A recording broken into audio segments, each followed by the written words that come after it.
Sable Varin had not spoken to her husband in 3 years. Not a word. Not a glance across a crowded hall. Not a passing nod in the corridors of Thornhaven Castle.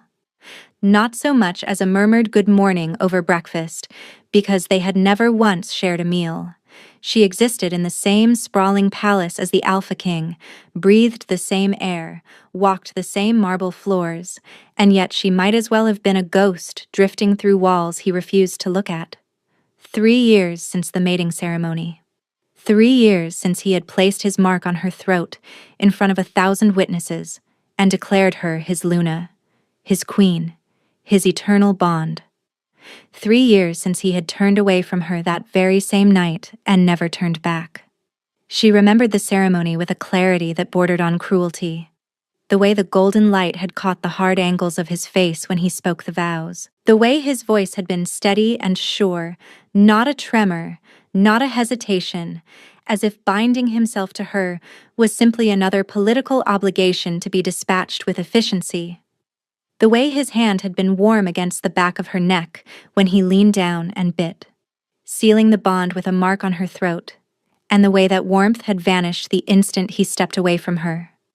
He had released her, straightened, looked at her for one long, unreadable moment, and walked away. She had stood there in her ceremonial gown, the bite still stinging on her throat, and watched his broad back disappear through the doors. He had not touched her since. King Dragon Ashvane, Alpha of the Northern Territories, conqueror of the Silthar Uprising, ruler of 6 provinces and commander of the largest standing army on the continent, did not acknowledge his Luna. He did not dine with her. He did not consult her. He did not visit her chambers or invite her to his. When foreign dignitaries arrived and asked to meet the queen, he introduced her with the same flat courtesy he extended to the furniture, present, functional, and utterly beneath his notice. Once, during a treaty banquet, an ambassador from the eastern coast had asked Dragon directly what his Luna's role was in governance. The king had blinked, paused as if the question had not occurred to him, and said, "She keeps herself occupied." Then he had returned to the conversation as if Sable were not sitting 4 seats away, close enough to hear every word. The court had stopped whispering about it 2 years ago. The pity in their eyes had hardened into something worse, acceptance. They had accepted that their Luna was ornamental, a title without teeth, a crown without a kingdom beneath it. Sable had accepted it too, or she had tried to. She had thrown herself into the only work available to her, managing the castle's charitable outreach, overseeing orphan placements in the outer villages, tending to the needs of pack members who had no one else to advocate for them.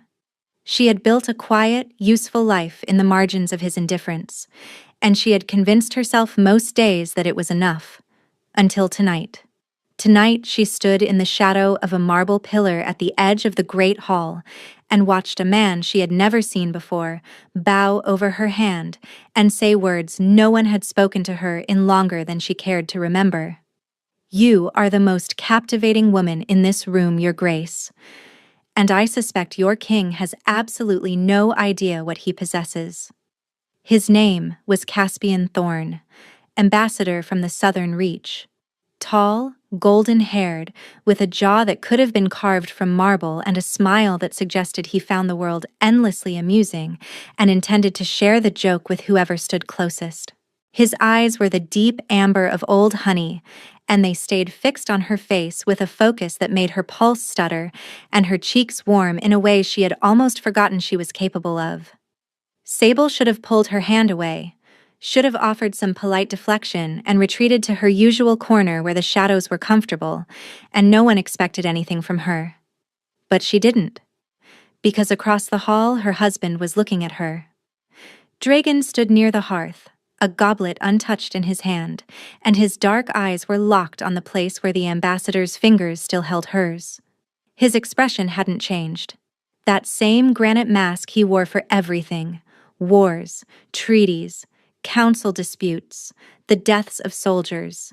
But something behind his eyes had shifted, something predatory and ancient and utterly furious. Sable's breath caught. Their gazes met across the crowded hall. For one electric, terrifying second she saw him. Not the king, not the political machine. The wolf. And the wolf was watching another man touch what belonged to him. Then he looked away, returned to his conversation with a general as though nothing had happened, and just like that, Sable was invisible again.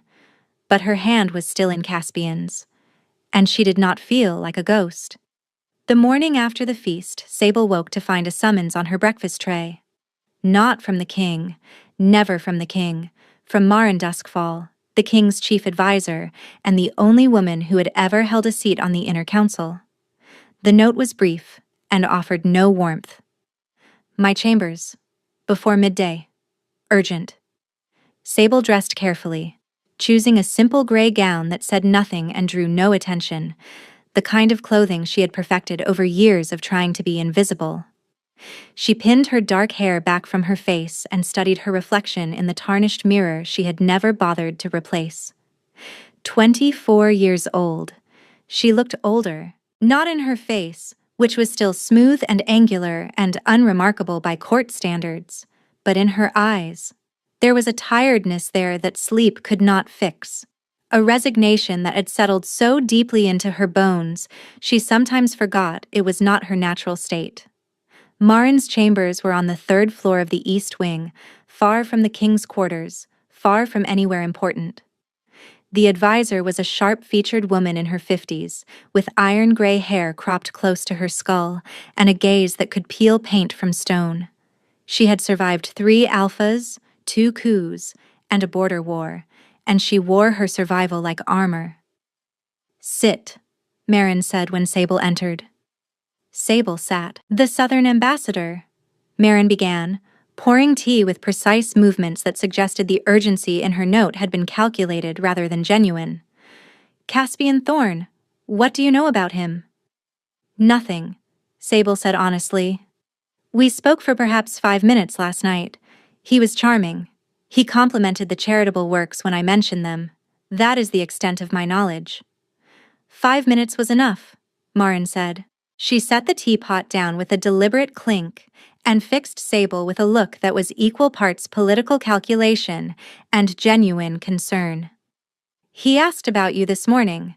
Specifically, he asked why the Luna dines alone every evening, why she has no seat at council, and why the king's own bonded mate appears to hold no standing whatsoever in the pack hierarchy. Sable's stomach tightened. Those are reasonable questions. They are dangerous questions, Maren corrected, her voice dropping. Because they have dangerous answers. He is not simply a diplomat, Your Grace. He is the nephew of Aldrich Thorn, Alpha of the Southern Reach, and there are credible intelligence reports suggesting he was sent here not to negotiate a trade agreement, but to assess vulnerabilities in our leadership structure. And I am a vulnerability, Sable said flatly. Maren's silence confirmed it. The truth settled into Sable's chest like a stone dropped into deep water. A Luna ignored by her own Alpha was a crack in the pack's foundation, visible proof that the bond at the center of their power structure was hollow. What would you like me to do? Sable asked, keeping her voice steady. Avoid him? Stay out of sight? I am very practiced at staying out of sight. Something flickered behind Maren's eyes. Actually, no. I would like you to do the opposite. The ambassador had requested a formal tour of the charitable work Sable oversaw in the outer villages, orphanages, healing houses, supply distribution. He claimed the Southern Reach was interested in replicating the model. I want you to be visible, Maren said. For once, I want you to be visible. Let the court see their Luna doing what a Luna does, leading, managing, being competent and commanding. Let the ambassador see that this pack is not as fractured as he suspects.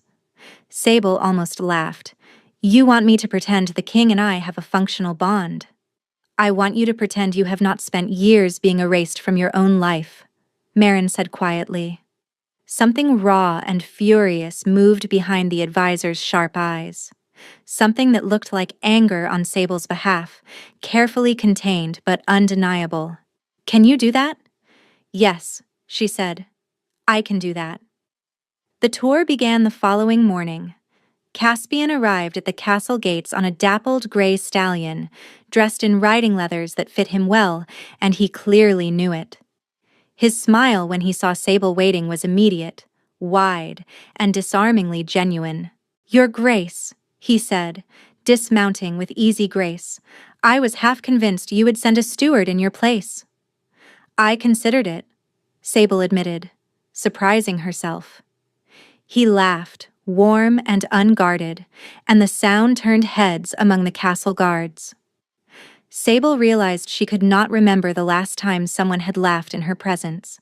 Laughter required comfort. Comfort required closeness, and no one got close to the king's neglected Luna. They rode out together, and Sable led him through the 3 nearest villages.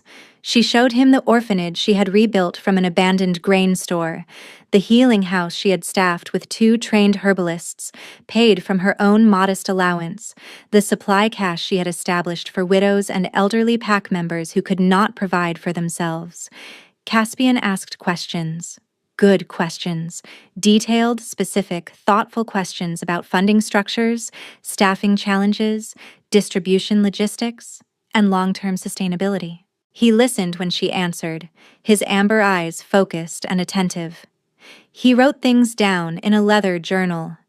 He treated her expertise like it mattered, like she mattered. It was intoxicating, and it was devastating. Because this stranger valued her knowledge more in a single morning than her own husband had since their mating. They returned to the castle as the sun was setting, painting the sky in shades of copper and rust. Caspian helped her dismount, his hands at her waist, and they lingered there for a fraction of a second longer than necessary. "Same time tomorrow?" he asked, his voice low.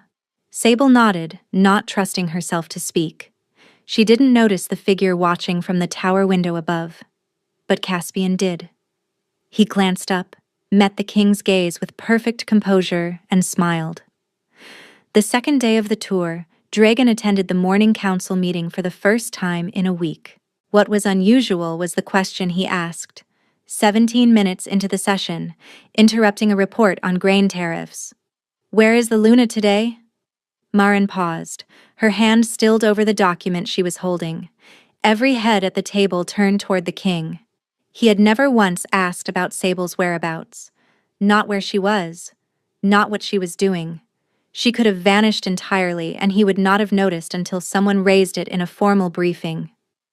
"She is escorting the Southern ambassador on the second day of his tour of the charitable territories, Your Majesty," Marin said, her voice giving away nothing. "Who authorized this tour?" "I did," Marin said. "As a diplomatic courtesy, the ambassador's request was formally submitted and approved through standard channels." Dragon's jaw tightened. The king said nothing further. But Marin noticed his pen did not move for the remainder of the session, and the page he was supposedly reading never turned. Meanwhile, 40 minutes' ride from the castle, Sable was standing ankle-deep in mud at the Greymoor settlement, watching Caspian roll up his sleeves and help unload supply crates from a wagon. "You do not have to do that," she told him, fighting back a smile. "I know," he said, hefting a crate onto his shoulder with practiced ease. His golden hair had come loose from its tie and fell across his forehead. "But I find that people tell you the truth much faster when your hands are as dirty as theirs." He was right. The settlement elder, a weathered woman named Bridget with knuckles swollen from years of labor and eyes that missed nothing, had been stiff and formal during Sable's last visit. But over a shared lunch of venison stew and coarse bread eaten on overturned crates, Bridget told them what she had been holding back for weeks. The settlement was struggling. Not from lack of supplies, Sable's distribution network handled that adequately, but from lack of protection. Rogue wolves from the unclaimed territories to the east had been raiding with increasing boldness, livestock taken, fences torn apart. 2 young men injured last month trying to defend the perimeter, one badly enough that he still could not use his left arm. "Have you reported this to the castle guard?" Sable asked, her stomach sinking because she already knew the answer. Bridget gave her a look that was kind but unflinching. "We did," Your Grace. Twice. Filed formal reports through proper channels. Both times we were told the king's forces are committed to the northern border and cannot spare patrols for outlying settlements. We were told to manage it ourselves. The words hit Sable like a closed fist. These were her people. Pack members told, in polite administrative language, that they did not matter enough to defend. She thought of the 2 injured young men. She thought of the livestock those families depended on to survive winter. I will raise this with the council, Sable said firmly. Brigid's expression was patient and skeptical in the way of someone who had heard promises from castle folk before. Of course, Your Grace. The ride back was quiet. The anger coiled inside Sable like something alive, pressing against her ribs, tightening her grip on the reins until her knuckles ached. Caspian rode beside her in comfortable silence for a long while, reading her mood with an intuition that was deeply appreciated. You are angry, he observed finally. I am furious, Sable corrected without looking at him. Good, Caspian said. A Luna who feels nothing for her people is decoration. A Luna who burns for them is a leader. His amber eyes held hers, steady and warm. You have been leading this pack quietly for years, Sable. The only person who does not seem to know it is you. No one had ever said anything like that to her. The words cracked something open in her chest that she had spent years sealing shut with silence and duty, and the stubborn refusal to feel sorry for herself. She looked away before he could see the tears forming. They reached the castle gates at dusk. When Caspian helped her dismount, his hand stayed at her waist. He did not step back. His face was close enough that she could see the flecks of gold in his amber eyes. Sable, he murmured, low enough that only she could hear. You deserve to be seen. You know that, do you not? She nodded, a small, tight movement, and stepped back from his hands before she did something foolish. She turned toward the castle entrance and stopped dead. Dragon was standing in the doorway, arms crossed over his massive chest, his broad frame filling the stone archway like a wall.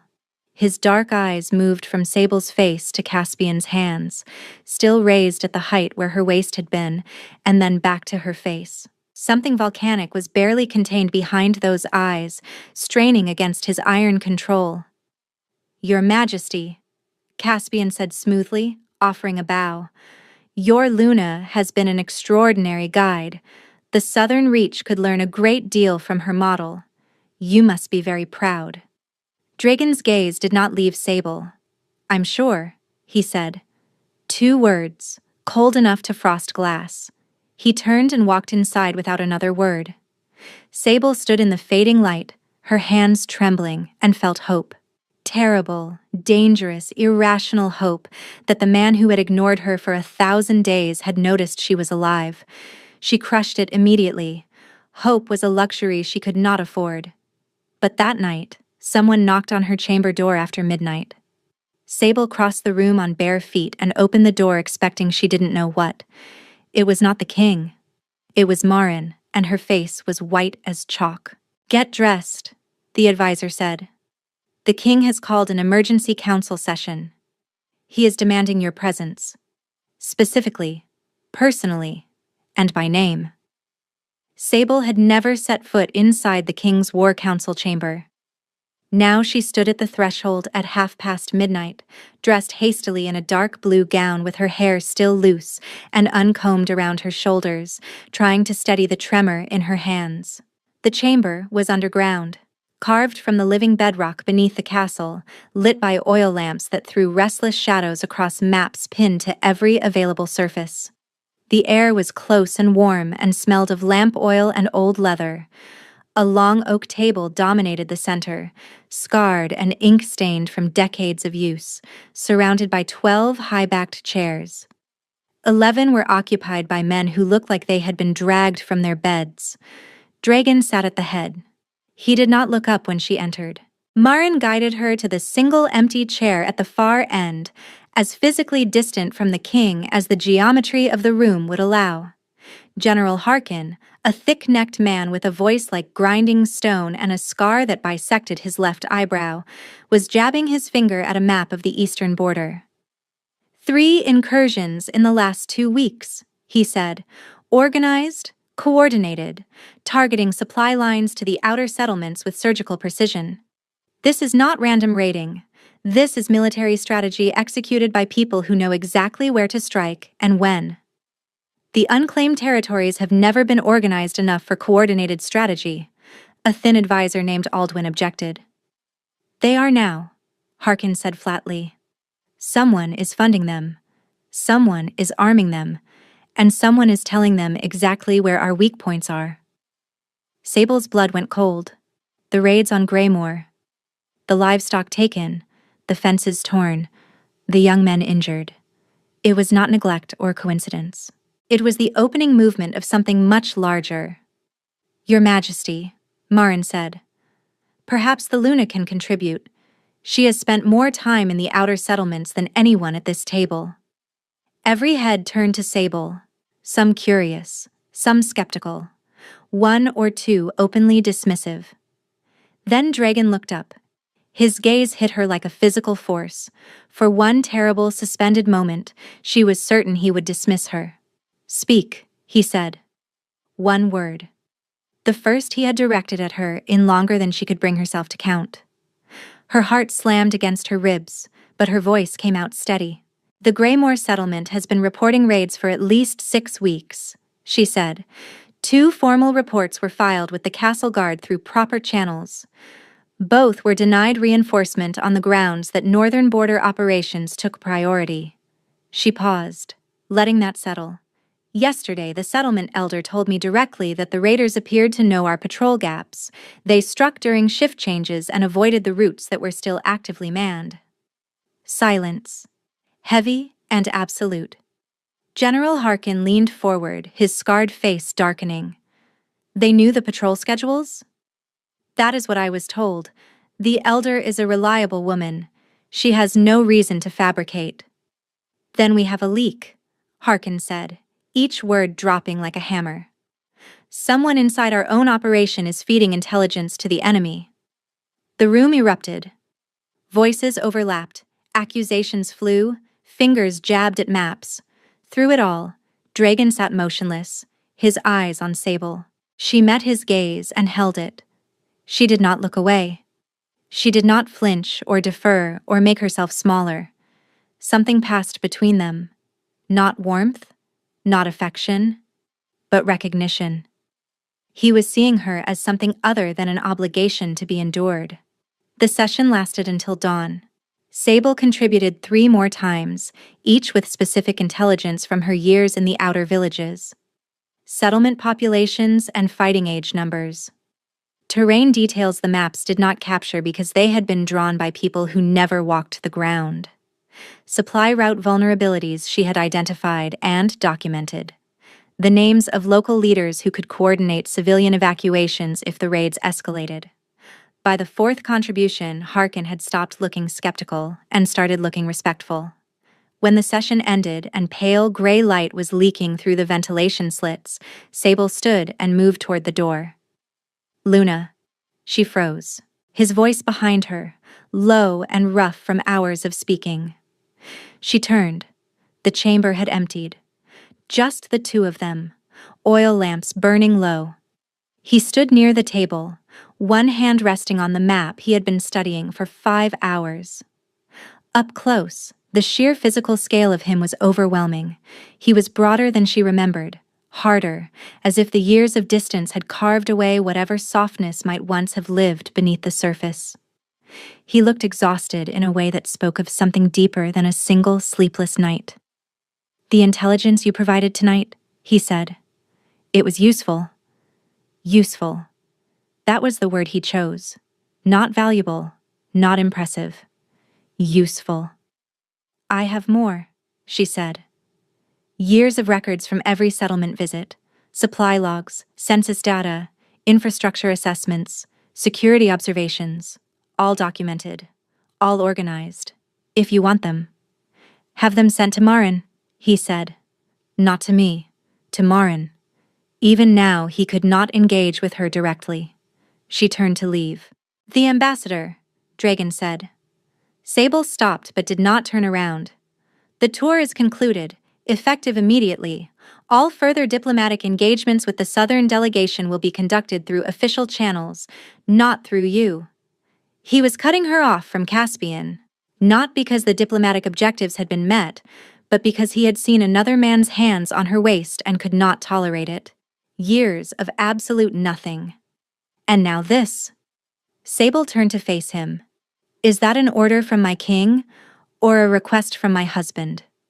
The question hung between them. His eyes widened, the first unguarded reaction she had seen from him since the mating ceremony. Something cracked behind his mask, desperate and confused and furious. Then his expression shuttered closed like a door bolted from the inside. "It is an order," he said. "Then I will obey it, as I have obeyed every silent order you have given me. Stay quiet, stay invisible, stay out of the way." Her voice did not waver. Her eyes did not leave his. "Will that be all, Your Majesty?" He said nothing. His hand on the table had gone white at the knuckles. She left the chamber, her back straight, her chin lifted, her heart fracturing with every step. She made it to her chambers before the tears came. She pressed her back against the locked door, slid to the cold stone floor, and wept. She wept until she was hollow. Then she washed her face, straightened her spine, and made a decision. She was done waiting for him to see what she had built. She was done waiting for him at all. But as she climbed into bed, something nagged at her. Harkin had said 3 incursions, all targeting supply lines. Her supply lines. The routes she had personally designed, mapped, and documented in meticulous detail. Someone was dismantling her work specifically and deliberately, as though they had studied her records and knew exactly where every weakness lay. And the only people who had ever had access to those records were inside the castle walls. 3 days passed. Sable threw herself into preparation with a ferocity that startled even Marin. She compiled every record she had ever kept, years of settlement reports, supply logs, census counts, terrain surveys, security observations, all organized into a comprehensive dossier that filled 2 leather folios and represented more actionable intelligence on the outer territories than the king's own military scouts had produced in a decade. She delivered the folios to Marin's office personally, along with a formal written request for a council audience to present her proposal for a settlement defense network. Marin read the request, set it down, and looked at Sable. "You know he will resist this." "I know." "You know that standing before the full council and presenting a military infrastructure proposal will make you visible in a way you cannot undo. You will be a political actor, and political actors attract enemies." "I know that too." Marin studied her for a long, quiet moment. Then she nodded once. 2 days from now. Sable spent those 2 days preparing with an intensity that left no room for doubt or second-guessing. She mapped every settlement in the outer ring, identified the most vulnerable supply corridors, calculated the minimum patrol rotations needed for a credible deterrent, and drafted a funding proposal that drew from existing military budgets without requiring new taxation. It was thorough, practical, and politically defensible. She rehearsed her presentation alone in her chambers until she could deliver every point without notes. On the morning of the council session, she dressed differently. Not the gray gowns of invisibility she had worn for years. She chose deep green, the color of the Northern Territories, the color of the crown. She pinned her hair up properly and barely recognized the woman staring back from the mirror. The council chamber was full when she arrived. Harkin was already there, arms crossed, watching her enter with that grudging respect she had earned during the midnight session. Marin sat near the middle, face carefully neutral, and Dragon sat at the head, looking terrible. Dark circles had carved themselves beneath his eyes, his jaw set so tightly she could see the muscles bunching beneath the skin. She presented standing. She spoke for 20 minutes without interruption, laying out the threat assessment, the defense plan, the funding structure, and the implementation timeline. Her voice did not shake. Her hands did not tremble. She held Harkin's gaze when she discussed military logistics, held Marin's when she addressed political implications, and held Dragon's when she spoke about the Pack's duty to protect its most vulnerable members. When she finished, silence filled the room. Harkin spoke first. "It is a sound plan. Better than sound. Some of these terrain assessments are more detailed than anything my scouts have produced." He looked at Dragon. "I recommend immediate implementation, Your Majesty." Two advisors voiced agreement. A third raised a funding concern that Sable addressed on the spot with figures she had memorized. The momentum was building, the shift from skepticism to endorsement palpable in the room. "Your Majesty," Marin said, "the Council awaits your decision." Dragon had not spoken once during the entire presentation. His expression was something she had never witnessed, raw and complicated, as though he was seeing something that filled him with pride and carved him open with shame simultaneously. "Approved." The word came out hoarse, scraped raw. "Effective immediately. The Luna will oversee implementation in coordination with General Harkin." The Luna will oversee, not Marin. Not a steward. Her. The council dispersed. Sable gathered her documents and moved toward the door.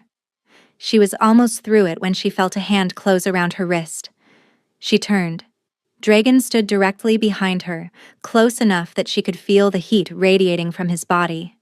His fingers overlapped easily around the narrow bone of her wrist.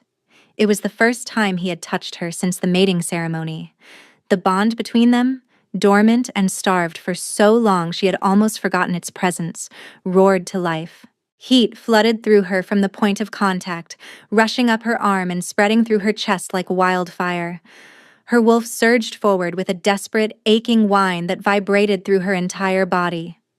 Dragon's pupils dilated, his nostrils flared. He felt it too. She could see it in the way his grip tightened, the way his breath caught, the way his whole body went rigid as though he had grabbed something electrified and could not let go. "Your presentation," he said, barely above a whisper, rough and strained. It was not merely useful, it was extraordinary. His thumb moved, a small, involuntary motion, stroking once across the inside of her wrist where her pulse hammered beneath the skin. The sensation shot through her like lightning. His eyes dropped to the place where his thumb rested, watching her pulse beat against his fingertip, and something desperate moved across his face. Then he released her, stepped back. The mask slammed down. "Report to Harkin tomorrow at dawn." Flat, controlled, as if the last 30 seconds had not happened. "He will assign you a security detail for the settlement visits." He turned and walked away without looking back. Sable stood in the empty corridor and pressed her hand against the wrist he had held. The skin was still warm. The bond was humming through her bones like a bell struck and left to ring. She was in so much trouble.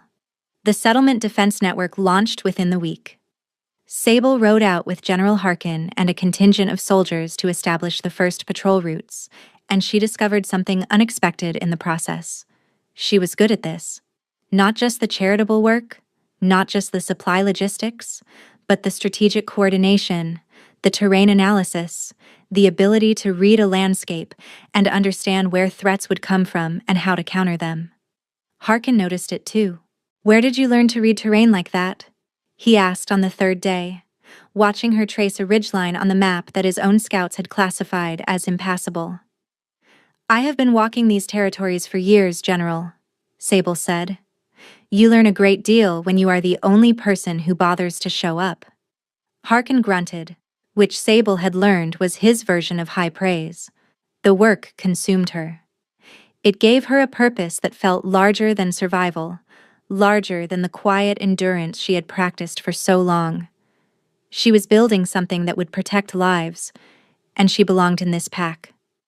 Not because of the bond, not because of the crown, but because of what she was doing with her own hands. Caspian Thorn remained at the castle.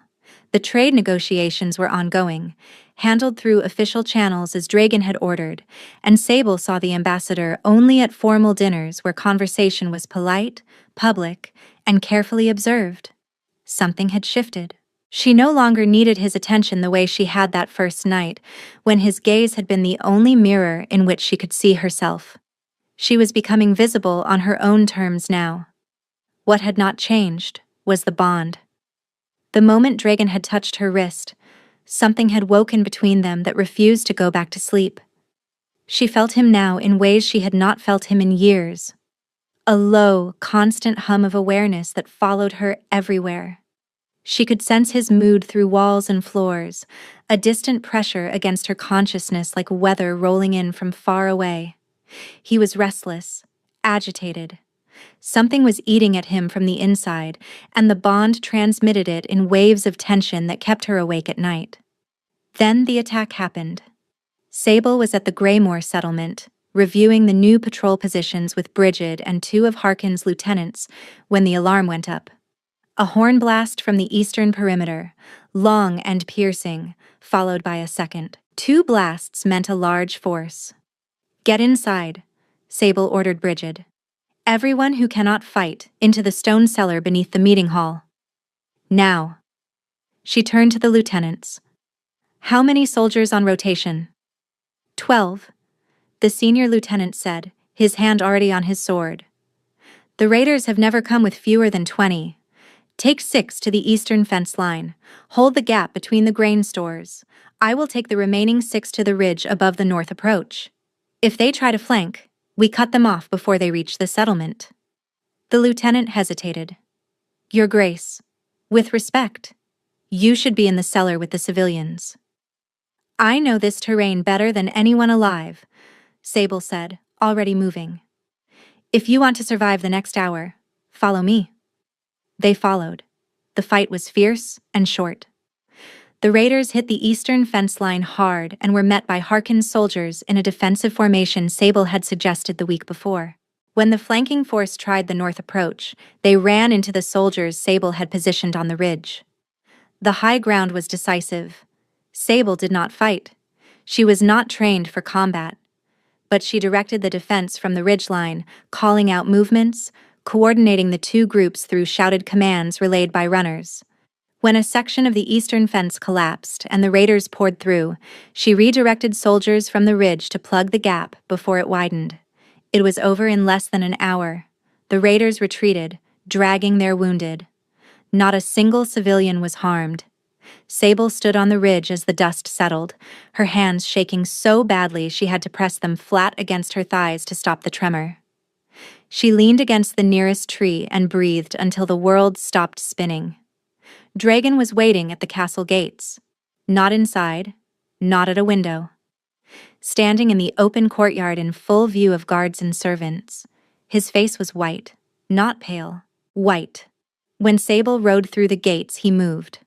Long, ground-eating strides, and before she had fully dismounted, his hands were on her, checking her arms, her shoulders, her face, running over her body with frantic, urgent efficiency, searching for wounds. "Are you hurt?" he demanded, his voice cracked open in a way she had never heard. "Sable, are you hurt?" Her name. Not Luna, not your Grace. Sable. "I am fine," she said, stunned into honesty by the raw terror on his face. No one was seriously hurt. His hands stopped moving. They were cupping her face now, his thumbs resting against her cheekbones, and he was staring down at her with an expression that dismantled every wall she had built. His eyes were dark and wild and wet, and his breath was coming in ragged pulls, and the Alpha King was shaking. "I felt it," he whispered. "Through the bond. I felt the moment you were afraid and I could not reach you." He swallowed hard. "I thought I was going to lose you." "You cannot lose something you never held," Sable whispered. The words came out like a reflex, years of grief compressed into a single truth. Dragon flinched. His hands dropped from her face. She watched the shutters come down, watched him rebuild the mask piece by agonizing piece. "Report to Harkin," he said flatly, Full debriefing, written account by morning. He turned and walked into the castle. Sable stood in the courtyard, the ghost of his palms still warm on her face, and felt the bond screaming. That night, she could not sleep. The bond pulsed with something she had never felt from him before. Not restless agitation, not cold emptiness. This was grief. Raw, oceanic, drowning grief that poured through in waves powerful enough to make her gasp. He was in agony, and she understood at last that it was not because he did not care about her. It was because he did. Sable went to Maren the next morning. "I need to understand," she said without preamble, closing the door behind her. "Why does he do this? I know he feels the bond. I felt what he felt last night, and it was not indifference. So why?" Maren set down her pen. She looked at Sable for a long time, and something shifted in her face, a softening she rarely permitted herself. "Sit down, child," she said. Sable sat. "What I am about to tell you does not leave this room," Maren said. "Not because it is a state secret, but because it is his, and he would be furious if he knew I was sharing it." She paused. "Your mating was arranged. You know that. What you do not know is why." "Politics," Sable said bitterly. "Alliance building. The usual reasons." "Survival," Maren corrected. Dragon took the throne at 19. His father was taken from him during the Silthar uprising, struck down in his own council chamber by men he trusted. Dragon was forced to assume command of a fractured military, fight a relentless guerrilla campaign across terrain that favored the enemy, and make decisions that no one that age should ever have to face. "The war lasted 2 years," Maren continued. "By the time it was over, Dragon had buried more friends than he could count.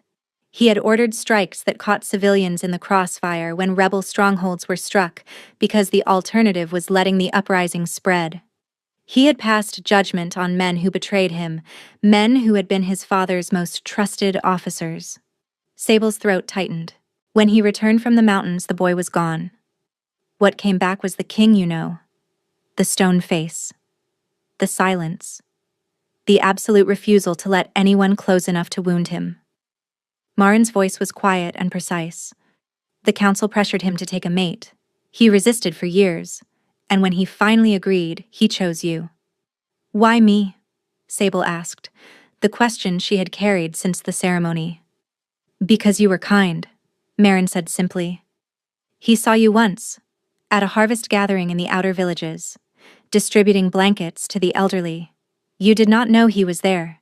He watched you kneel in the mud beside an old woman who could not stand and wrap the blanket around her shoulders yourself. And he told me afterward, in the only moment of genuine emotion I had seen from him since the war, that you were the gentlest person he had ever seen." Sable's vision blurred. She pressed her fingers against her eyes. "He chose you because you were gentle," Maren said. "And then he could not bring himself to touch you because he was terrified of what he would destroy. He has watched what his hands do. They command armies. They send men to war. They break things. The idea of those hands touching something kind and good was more than he could bear." "He thought he was protecting me," Sable whispered. "He was protecting himself," Maren corrected gently. "There is a difference, and he has never learned to see it. Protecting you would have meant being present, being vulnerable, risking the possibility that you might see the worst of him and stay anyway. What he did instead was build a fortress around himself and leave you standing outside it. That is not protection. That is cowardice, dressed up as sacrifice." Sable wiped her face. "What changed?" "Caspian Thorn changed everything," Maren said. "For years, Dragon could pretend his arrangement was sustainable. You were safe. You were provided for. And then another man walked into his castle and looked at you the way Dragon has been terrified to look at you since the day he chose you, and the entire structure collapsed." "Jealousy," Sable said. "Terror," Maren corrected. "Not that you would leave him. He believes he deserves that. Terror that you would be happy. That someone else would give you what he could not." and he would have to watch it happen, knowing it was his own cowardice that made it possible. It did not excuse what he had done. She would not let it. But it changed the shape of the pain. It turned a locked door into one that might, with enough force and courage, be opened. "I need to speak with him," Sable said. "He will not agree to see you." "Then I will not ask his permission." The guards at Dragon's study stepped forward when they saw her approaching. "The king is not receiving visitors, Your Grace," the senior guard said. "I am not a visitor," Sable said.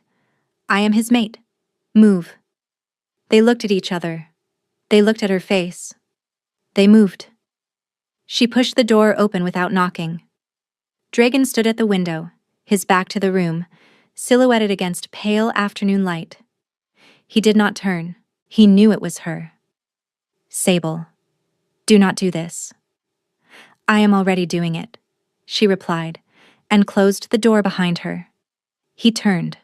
The look on his face, raw and desperate and stripped of every defense, broke her heart and rebuilt it in the same breath. "You owe me the truth," she said, stepping closer. His hands hung at his sides, shaking. "I watched my father die because he trusted the wrong people." The words came out low and stripped bare, nothing left but honesty.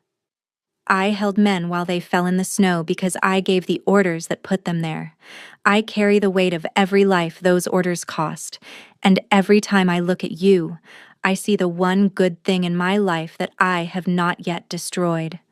His voice cracked. "I stayed away because I was afraid that if I got close, I would ruin you too." Sable crossed the remaining distance and placed both hands on either side of his face, the way he had held hers in the courtyard. "You ruined me anyway," she said softly. "You just were not close enough to see it." His face crumpled. The Alpha King, the conqueror of the Silthar uprising, the man who commanded armies and ruled 6 provinces, crumpled. His forehead dropped to hers. His hands came up and covered hers, and he broke. "I am so sorry, Sable." "Then stop being sorry," she whispered, "and start being here." He kissed her, desperate and clumsy and shaking, like a man who had forgotten how. His hands found her waist, her back, her hair, touching her like she might vanish if he let go. And Sable kissed him back with everything she had been holding inside. Every lonely night, every ignored morning, every time she had pressed her hand against the mark on her throat and wondered if the man who put it there remembered her name.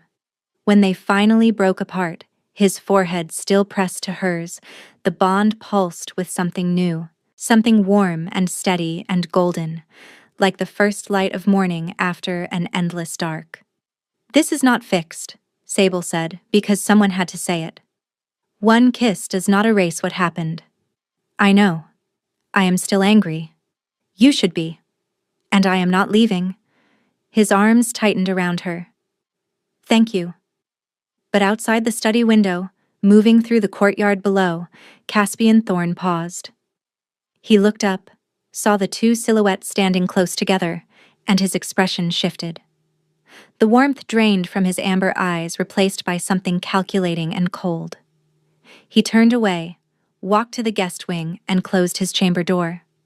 From inside, the faint scratch of a pen on parchment. A letter being written, sealed, handed to a servant with quiet instructions and a coin that ensured silence. The letter bore the crest of the Southern Reach, and it was not addressed to his uncle. The days that followed were fragile, not broken, not healed, but something in between, like a bone that had been set but not yet fused. Dragon did not retreat. He did not rebuild the walls, but he moved through the new closeness with careful, hesitant steps, like a man walking across ice that might crack at any moment. He began joining Sable for meals, not every meal, and not with any announcement. He simply appeared at her table one morning, sat down across from her, and ate in silence. She did not comment on it. She poured him tea and passed the bread and let the quiet exist between them without trying to fill it. The second morning, he spoke. The Eastern Patrol reported no activity overnight. It was a military update delivered over porridge, but it was information he had chosen to share directly instead of routing through Marin, and Sable understood what that meant. He came back the next morning, and the one after that.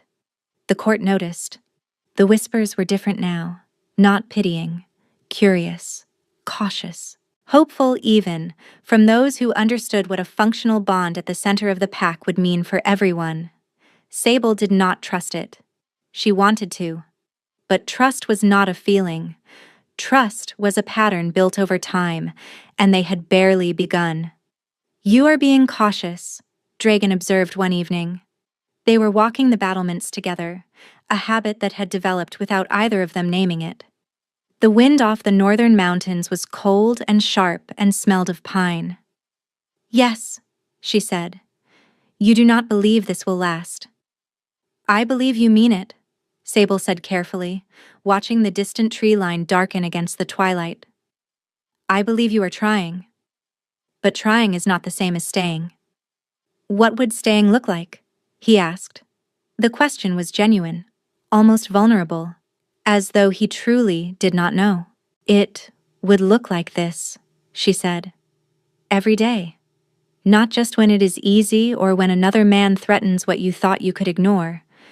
Every day, especially the ones where you want to disappear behind the mask again."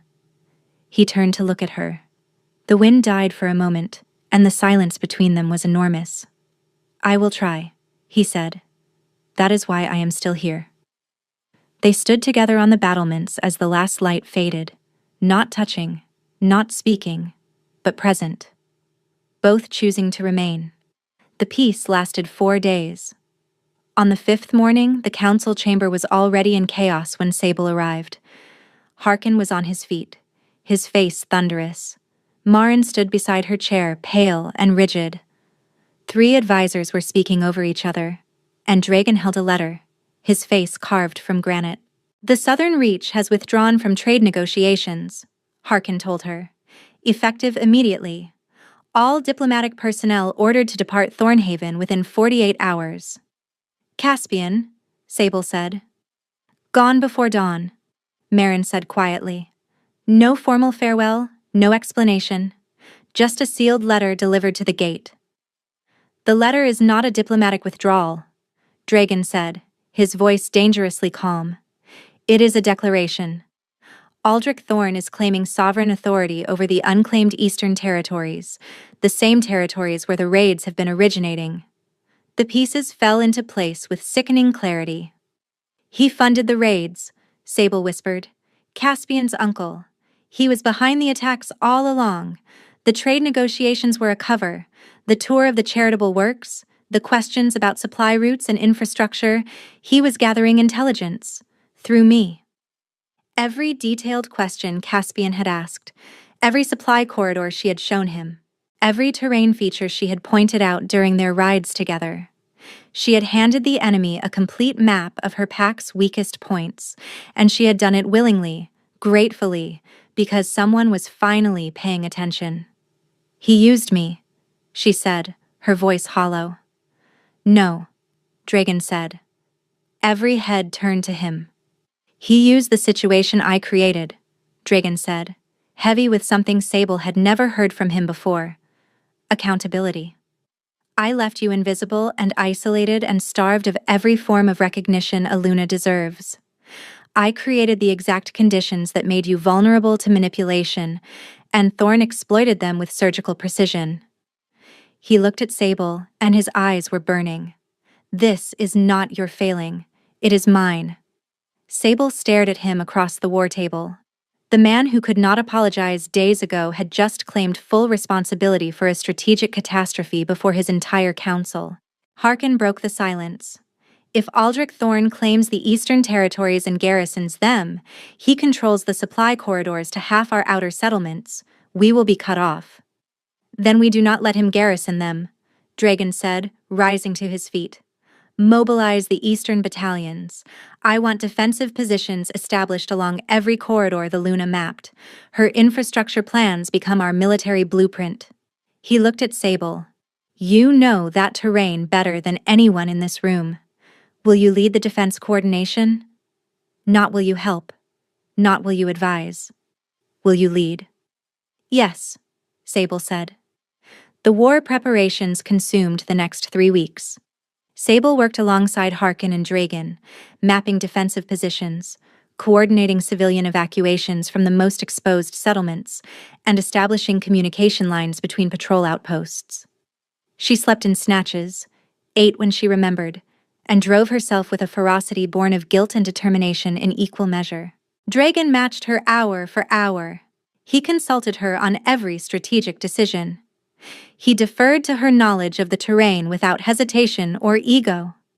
And when the day's work was done and the advisors had filed out, he walked her to her chambers.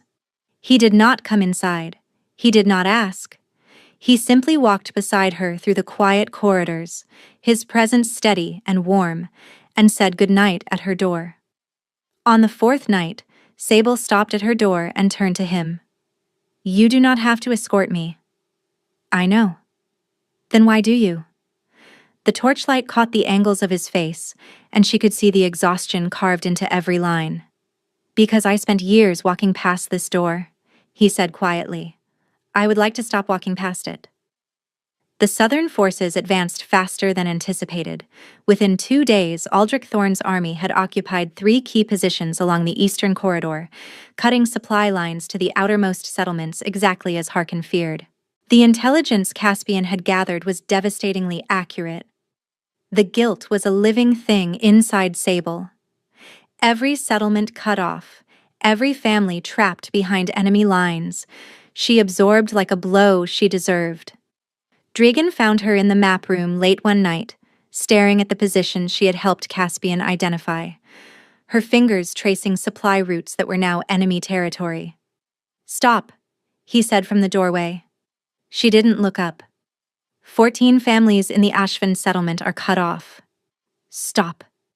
He crossed the room and took her hands from the map. You are doing what I did, taking something that is not entirely your fault and making it the only thing you can see. I showed him everything, she said, her voice cracking. You showed a diplomat the charitable works you built to keep this pack alive, Dragon said. You showed him the best of who you are. That he weaponized it is his crime, not yours. She looked up at him. His dark eyes were fierce and certain and full of something she was beginning to recognize as love. Not the desperate panic of the courtyard. Something deeper, with roots. I spent years blaming myself for the war dead, he said quietly. You taught me that guilt and punishment are not the same thing.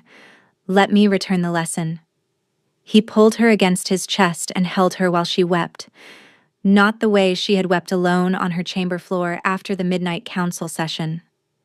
This time someone was there. When she broke, there were hands to hold the pieces. We are going to get those families out, Dragon said against her hair. Together. Your defense network works in reverse.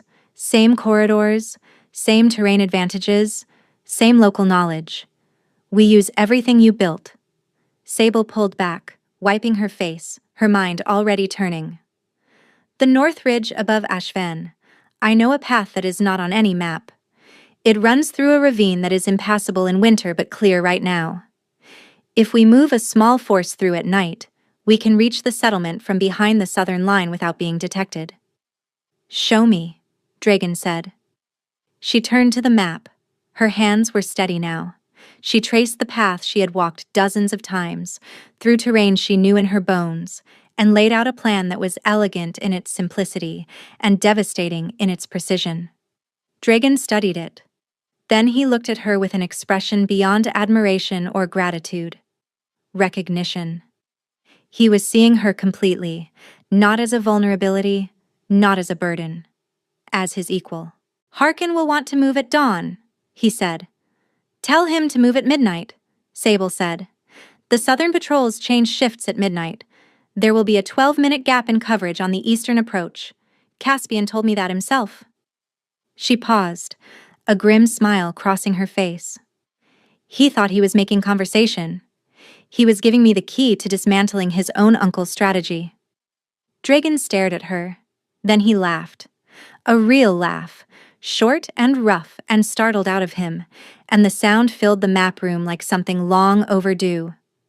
"Midnight, then," he said. The midnight operation succeeded. Sable's path through the ravine held.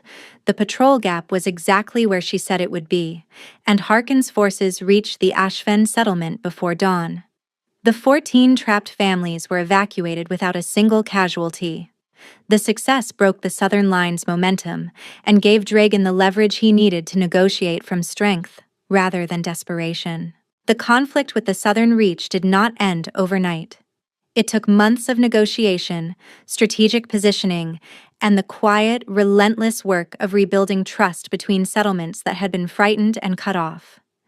Sable oversaw every piece of it, not from the shadows, not filtered through Marin, directly, openly, as the Luna of the Northern Territories. Dragon did not disappear behind the mask again. Some mornings were harder than others. Some days the old silence crept back, and he would go quiet for hours, retreating into the fortress inside his own head. But he always came back. He always found her before the day ended, sat beside her, took her hand, and stayed. "You stayed," he said to her one evening on the battlements, months later, as the first snow of winter dusted the northern mountains.